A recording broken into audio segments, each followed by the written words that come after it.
पीसा हो अम्मा धीरे धीरे हरदी के गांठ हो। पीसा हो अम्मा धीरे धीरे हरदी के गांठ हो।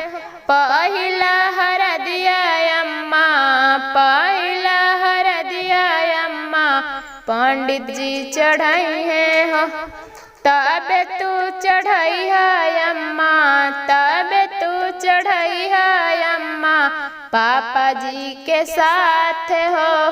पीसा हो भाभी धीरे धीरे हरदी के गांठ हो। पीसा हो भाभी धीरे धीरे हरदी के गांठ हो। दूसरा हरदिया भाभी दूसरा हरदिया भाभी पापा जी चढ़ाई है हो।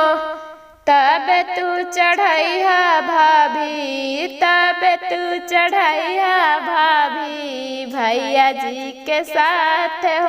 पीसा हो दीदी धीरे धीरे हरदी के गांठ हो। पीसा हो दीदी धीरे धीरे हरदी के गांठ हो। पीसा हो मौसी धीरे धीरे हरदी के गांठ हो। पीसा हो मौसी धीरे धीरे हरदी के गांठ हो।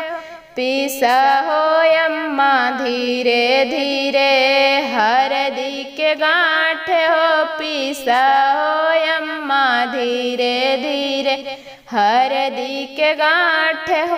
पहिला हरदिया अम्मा पहिला हरदिया अम्मा पंडित जी चढ़ाई है हो।